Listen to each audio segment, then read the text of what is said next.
All right, Welshie, we're going. How's life? It's pretty good. I can't complain. Third time's a charm. Yeah, exactly. I remember the first time you came on the podcast, dudes messaged me and he's like, Welshie's coming on. And like, no offense. I was like, all right, well, who's Welshie?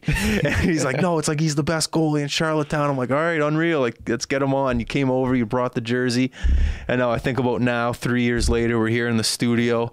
You're an absolute stud. You're the 5th overall games won in the Quebec Major Junior Hockey League. You got the most wins for Charlottetown Islanders. It's crazy how much can change in 3 years.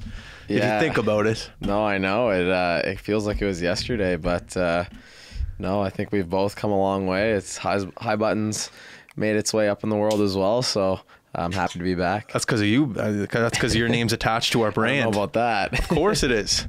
So how is, let's talk about it. You were in Charlottetown for 5 years, correct? Yeah. Talk about how you I guess changed from, I don't want to say a boy to a man, but you've definitely matured. Just talk about like you as yourself, just kind of growing. Yeah, I mean, when I went there, I was 16, so I was just a kid, and no, I was lucky enough to stay there for the full 5 years of my junior career, and had some pretty awesome teammates along the way, an awesome coach in Jim Holton, and great billets that I've been living with there too as well. So it was quite the journey. I mean, the way that it all ended wasn't ideal, but I know. No, it's amazing to look back on like pictures from when I was 16 playing in Charlottetown, and and then you look to now and to see how much you've grown is it's pretty crazy. But no, I couldn't be happier with how the 5 years went, for sure. When we went up there, when me and dudes went up there this winter,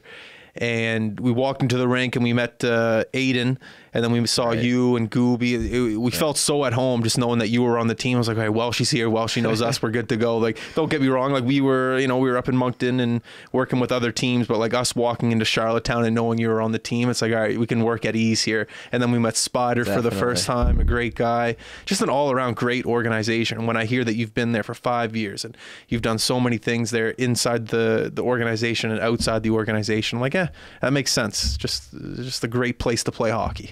Yeah, for sure.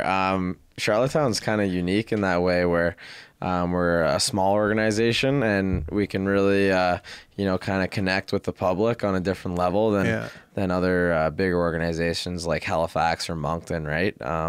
Like you said, when you came to Charlottetown, it was easy. You just came in and you met Aiden, and then met Spider and everyone, and, we're all just kind of one big family there, and we're pretty welcoming. So, yeah, I mean, it's a great place to play for any junior hockey player, for sure. When you were 16, did you feel that like welcoming moment, or did it take a little bit to feel like at home? Yeah, I mean, it's tough at first, right? Because you're so young, and the older guys on the team are 20, 19 years old. So you really, you try and find your fit at first. Yeah. But once they start, mixing you into some team activities and whatnot, doing stuff out in the city and, on the ice, then you just start to get comfortable. But yeah, it's a really welcoming place. And I think the coaches and the, Spide and Kev there are big part of that, of the welcoming, for sure. Give me like a story, like when you first got there, how they made you feel welcome. Was it like an extra stitch in the pad? Was it, I need my chin guard to be a bit lower? Like, what was like the welcoming moment? Well, I think from day one, I mean, Spide and Kev would always consider me pretty high maintenance, so they always at least you can admit it. Most guys don't. I admit it. They'll be the first ones to say that I'm high maintenance, but no, yeah, I guess that just means we just worked a lot together. With Spide and Kev, I worked a lot with them, so they always like to tease me and kind of give me a tough time, but especially Kev. But it's all in good humor, and we've grown really close over the years, so I love those guys, and they were a huge part of like welcoming me and just making me kind of feel at home in Charlottetown.